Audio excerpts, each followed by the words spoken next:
کوئی خاطر خواہ کامیاب ہو سکیں گے. یہ صرف یہی ہے یہ کہ باتیں محض جو ہمیشہ کرتے آتے ہیں یہ لوگ, تو وہی باتیں ان کی ہوتی جو پہلے کر رہے ہوتے ہیں, کیونکہ جو اپوزیشن میں ہوتا ہے ان کے پاس باتوں کے سوا کچھ بھی نہیں تنقید کے ہوتا علاوہ ہے, کچھ نہیں. تنقید سوا کچھ بھی نہیں ہوتا ہے. چاہے آپ کتنی بھی اچھی گورنمنٹ چلا رہے ہیں, چاہے آپ کے پاس کتنا بھی اچھا ایک اسٹیٹ ہو جائے, یا آپ کے پاس کوئی ایک اچھا نظام ہو جائے, لیکن وہ تنقید ہی کریں گے. کیونکہ میں ایک بات اور بھی کہوں گا کہ آپ کے پاس اگر اچھی اپوزیشن ہے تو آپ کی جو معیشت ہے اور آپ کی گورنمنٹ اچھی سمت میں چل رہی ہے, لیکن ان کے پاس جو اپوزیشن وہ بھی اچھے نہیں ہیں, تنقید کرتے ہیں, تنقید کرنے والے بھی اچھے نہیں ہیں. کیونکہ جب آپ کے دشمن یا تنقید کرنے والے اچھے ہوں گے تو آپ اپنے ایک جو سمت کو صحیح طریقے سے لے کے چلیں گے. بالکل ایسا ہی ہے.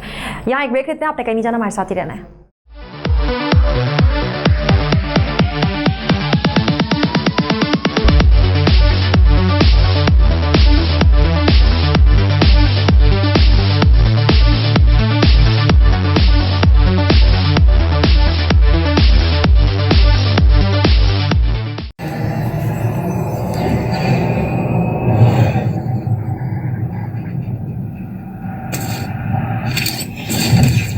Kaba Fusion is a pharmacist-owned, patient-focused team of professionals with over 30 years' experience providing intravenous medication to pediatric and adult patients in the comfort and safety of their own home. Founded by Dr. Sohail Masood, a pioneer in the home infusion industry and recipient of Ernst & Young's Entrepreneur of the Year Award, Kaba Fusion has 28 state-of-the-art compounding pharmacies across the country with service capabilities nationwide. Specializing in IVIG, SCIG, and acute therapies, our highly skilled infusion nurses are present throughout your treatment, and our clinicians are on call 24 hours a day. Please visit us at kabafusion.com for more information.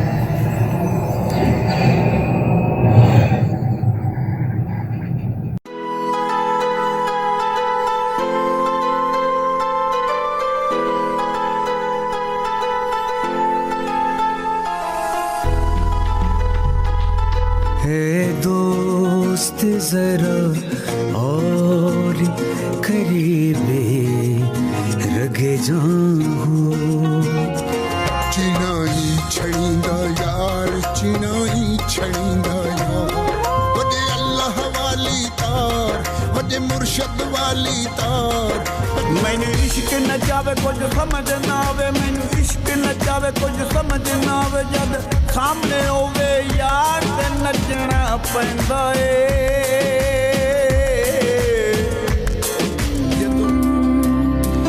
اس دن تم خوشی منانا پر سب کے سنگی ہیں کر ایک بار تو اعتبار پھر دیکھ تماشا یاری کا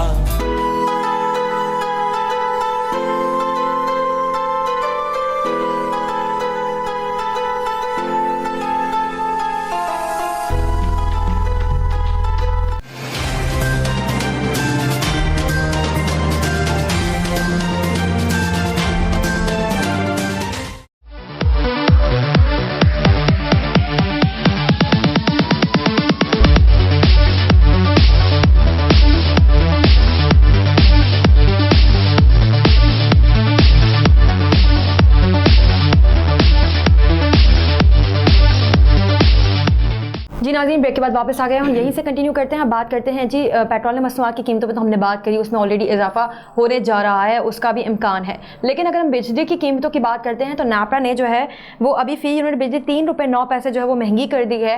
اگر ہم بات کرتے ہیں غریب عوام کی, جب پیٹرول کی قیمتیں بڑھتی ہیں عوام متاثر ہوتی ہے. اسی طریقے سے جس طریقے سے بجلی کی قیمتیں بڑھیں گی تو ظاہر سی بات ہے وہی عوام متاثر ہوتی ہے. کتنے پیسے کہاں کہاں بھریں گے, بلوں میں آپ کے پیسے چلے جاتے ہیں, پیٹرول میں آپ کے پیسے چلے جاتے ہیں, راشن میں آپ کے پیسے چلے جاتے ہیں, پیچھے بچتا کچھ بھی نہیں ہے. اسی پہ مزید کنٹینیو کریں گے. جی محمد یوسف, آپ ذرا مجھے بتائیے گا کہ جب پیٹرول کی قیمتیں بڑھنے جا رہی ہیں اور آپ نے ایک دم سے بجلی کی قیمتیں بھی بڑھا دی ڈیورنگ کووڈ, ابھی بھی جو ہے لوگ فیس کر رہے ہیں کووڈ کو, تو آپ نہیں سمجھتے اس بارے میں کہ عوام پہ ایک اور بوجھ ڈالا جا رہا ہے؟ دیکھیں وجیہ بات یہ ہے کہ پہلے ہی آلریڈی مہنگائی اس حد تک ہے کہ عوام برداشت نہیں کر سکتی، اور کووڈ کی وجہ سے تو ویسے بھی عوام جو ہے غریب عوام بہت زیادہ جو ہے نا وہ متاثر ہوئی ہے۔ آپ کے پاس پتہ ہے کہ جب کووڈ آیا تھا تو عوام جو زیادہ تر یہ نزلہ جو ہے غریب عوام پہ ہی گرتا ہے۔ پہلے ہی بہت سارے ایسے جو ہے غریب ہیں وہ ان کے لیے روزگار بند ہو گیا تھا، فیکٹریز وغیرہ میں مزدوری وغیرہ نہیں تھی، ان کو ہٹا دیا تھا، اور جو آفیسز میں امپلائیز تھے ان کے لیے بھی کہیں حد تک ان کو 50% کے لیے ان کو مقصد کے سیلری دے رہے تھے۔ تو مجھے بتائیں کہ پیٹرول مہنگا، گیس مہنگی، بجلی مہنگی کر رہے ہیں، تو سب چیزیں مہنگے کے بعد آلریڈی آپ نے اوپر سے ٹیکس بھی لگائے ہوئے ہیں منی بجٹ میں، تو اس کے سے علاوہ آپ نے پہلے بھی یہ گورنمنٹ نے اعلان کیا تھا کہ 25,000 جو ہے نا وہ ایک مزدور کی مزدوری کے لیے، تو 800,000 روپے ملتے ہیں۔ پھر انہوں نے ریٹرن کر کے اب سننے آیا کہ 19,000 تک انہوں نے کرنے کا کیا ہے۔ تو آپ اس طرح غریب عوام کے اوپر بوجھ پہ بوجھ ان کو دبتے جائیں گے تو غریب عوام کا تو جینا جو عجیرن بن جائے گا، کیونکہ صرف یہ معاملات نہیں ہیں کہ صرف آپ کو صرف کھانا پینا ہے، زندگی کے اور معاملات بھی آپ نے دیکھتے ہیں، کیونکہ ایک غریب انسان ہے، اس کے گھر میں بچیاں بھی ہیں، ان کی شادی بھی کرنے ہیں، ان کے بچے ہیں، ان کے لیے بھی معاملات کرنے ہیں، اپنے رشتہ داروں کے ساتھ بھی آپ نے اٹھنا بیٹھنا ہے، زندگی کے امور کو چلانا۔ یہ مہنگائی کا جو دور ہے، پے در پہ مہنگائی ہو رہی ہے، تو یہ غریب کا جو جینا یہ عجیرن ہو رہا ہے۔ تو میں سمجھتا ہوں کہ اس کے بارے میں کہ مہنگائی جو زیادہ کی جائے تو اس کے لیے عوام کے لیے ریلیف بھی دیا جائے۔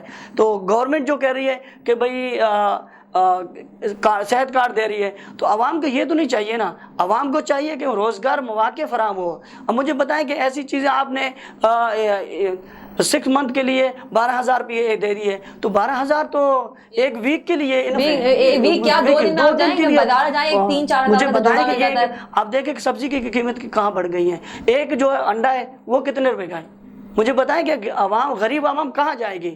تو یہ اتنی مہنگائی کا جو بوجھ ہے وہ غریب عوام جو ہے نا وہ افورڈ نہیں کر پائے گی، برداشت نہیں کر پائے گی، بالکل بھی نہیں کر پائے گی۔ بالکل ایسا ہی ہے۔ اچھا جی، مسلم لیگ نون کے جو رہنما حمزہ شہباز ہیں وہ کہتے ہیں کہ جی عمران خان نے جو ہے وہ پورے جو پرانا پاکستان تھا اس کو بھی جو ہے انہوں نے وہ بربادہ مار دیا ہے، اب پیچھے باقی کچھ نہیں بچا ہے۔ آپ کیا کہتے ہیں اس بارے میں؟ میں یہی کہوں گا پاکستان تو وہی ہے، یہ لوگ نئے آ رہے ہیں، پاکستان تو وہی ہے، پاکستان کا عوام بھی وہی ہے، بس یہ عوام کو ایک الگ ایک ایشو بنا کے پیش کر رہے ہیں۔ حمزہ شہباز شریف جو ہے مسلم لیگ نون کے رہنما جو کہہ رہے ہیں، تو ان کی جب گورنمنٹ تھی تو وہ کیا کیا تھا؟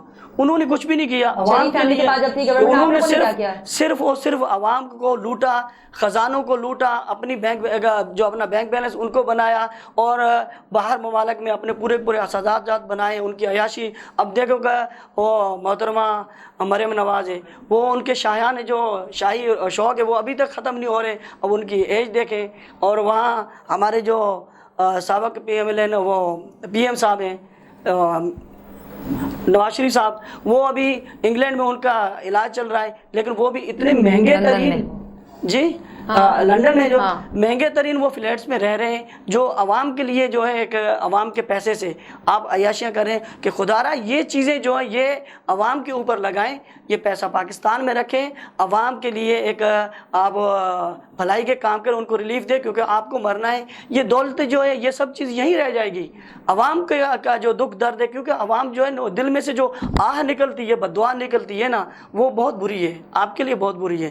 تو اس کے لیے کہ حمزہ شہباز شریف کا جو کہنا، یہ تو اپوزیشن ایسی باتیں کرتی رہتی ہے، تو موجودہ گورنمنٹ کو بھی اس پہ سوچنا چاہیے کہ غریب عوام کے لیے کچھ ایسا کرے کہ غریب عوام کے کچھ ریلیف مل جائے، ان کو سکون مل جائے، یا تو ایسے مواقع فراہم کرے، یا ان کے لیے کچھ ایسی پالیسیز وہ اناؤنس کرے تاکہ غریب عوام، کیونکہ یہ ووٹ سارے کے سارے آتے ہی غریب عوام سے ہیں، تو پاکستان کی معیشت کو مستحکم کرنے کے لیے غریب عوام کا ہی بہت زیادہ ہاتھ ہے۔ دیکھیں آپ ایک کسان ہے، وہ ایک معیشت کی ریڑھ کی ہڈی ہے، اب اس کے لیے آپ دیکھیں کھاد مہنگی کر دی ہے، کھاد ملتی نہیں ہے، اب جب ان کی فصل آ جاتی ہے تو ان کی فصل جو اتنی زیادہ آپ ان کو ریٹ نہیں ملتا، اور جو ریٹ نہیں ملتا تو وہ بیچارے جتنا انہوں نے خرچہ کیا وہ اترتا نہیں، وہ مزید قرضے کے اندر دب جاتے ہیں۔ ہاں ایسا ہی ہے بالکل۔ اگر میں آپ سے ایک آخری سوال کرنا چاہوں گی، اگر پاکستان فلاح پارٹی کو اقتدار میں آنے کا موقع ملتا ہے تو جتنے آپ کے وعدے ہیں دعوے ہیں دیکھیں ہر کوئی کرتا آگے. فلاں پارٹی میں ایسی کیا یونیک بات ہے کہ جسے لوگ دیکھیں اور اسی کو ووٹ دیں؟ جی آپ نے بہت اچھا سوال کیا. پاکستان فلاح پارٹی میں نے پہلے بھی کہا تھا کہ ایک عام عوام کی پارٹی ہے, جیسے ہر ایک عام عوام ہے, کیونکہ یہ لوگ ووٹ لینے کے بعد لوگوں سے ملتے ہی نہیں ہیں. پاکستان فلاح پارٹی کی پوری کیبنٹ جو ہے وہ ایک عوام کی پارٹی ہے. ہم لوگ ایک عوام کے ساتھ بیٹھنے والے ہیں, ہم عوام کے دکھ درد کو جاننے والے ہیں, اور جہاں کہیں کسی کو درد ہوگا ہم بالکل چل کر ان کے پاس جائیں گے. یہ دعوے اور وعدے نہیں ہوں گے, بالکل پوری پریکٹیکل اس پہ عمل کیا جائے گا, کیونکہ عوام کے دکھ درد کو لے کر ہی پاکستان فلاح پارٹی جس کا نام فلاح رکھا گیا ہے تو یہ عوام کی پارٹی ہے. تو اسی لیے پاکستان فلاح پارٹی کا ابھی بھی ہر ایک کارکن صبح شام متحرک ہے کہ جہاں بھی کسی غریب کی کوئی ایسی مشکلات ہوتی تو اس کو دور کرنے میں ہم سب لوگ ایک ساتھ مل جاتے ہیں. تو پاکستان فلاح پارٹی کا یہی منشور ہے کہ ایک عوام کی بھلائی کے لیے, اور ہم کہتے ہیں کہ خود کو بدلو. ہم ایک ایسا نظام لائیں گے اور عوام کو شعور دیں گے, آپ اپنے آپ کو چینج کریں, اپنے مائنڈ کو چینج کریں, تاکہ ایسے لوگوں کو چوز نہ کریں جو پہلے چہرے ہیں. آپ اپنے آپ کو ٹھیک ہے, اپنے اندر شعور بیدار کریں تاکہ آپ اپنے حقوق کو جان سکیں, آپ اپنے مسائل کا حل خود کر سکیں, اور آپ اپنے ایسے نمائندے کو لے کے آئیں جو آپ پارلیمنٹ میں بیٹھ کر, اسمبلیوں میں بیٹھ کر آپ کی نمائندگی کریں اور آپ کی آواز اٹھائیں. بہت شکریہ جی, بہت شکریہ پروگرام میں ٹائم دینے کے لیے. جی ناظرین, آپ لوگوں نے سنا, ہم نے پروگرام میں بات کری کہ کس طریقے سے جو ہے وہ ہمیں متاثر کیا جا رہا ہے انڈیا کی جانب سے, اور عالمی منڈی بھی بڑھ رہی ہے. اسی وجہ سے تیل کی قیمتوں میں جو اضافہ ہو رہا ہے, روس اور یوکرین میں جو جنگ چل رہی ہے, جو تنازع چل رہا ہے, اس کے باعث جو ہے وہ تیل کی قیمتوں میں جو ہے مزید اضافہ ہونے جا رہا ہے. لیکن اگر ہم دیکھتے ہیں کہیں نہ کہیں ہم ابھی بھی جو ہے وہ کووڈ سے لڑ رہے ہیں, معیشت ہماری ابھی بھی اسٹیبل نہیں ہے. اس کو اسٹیبل کرنے کے لیے ہمیں ایک ہونا پڑے گا, متحرک ہونا پڑے گا, اپنے لوگوں کے ساتھ ہمیں ایک پلیٹ فارم پہ چلنا پڑے گا تاکہ ہم اپنی معیشت کو بہتر کر سکیں. اسی کے ساتھ اپنی ہوسٹ فجیحہ عبدالقادر کو دیجیے اجازت. دیکھتے ہیں یہ program cross check. Equal justice under law. We haven't yet lived up to that promise, marginalized communities across our nation. I'm Faisal Gill. I saw how the color of your skin, so I went to law school because I wanted to fight to make the law work for all, because I wanted to give back, because black lives matter, because we need to incarcerate less and educate most. Deserves justice.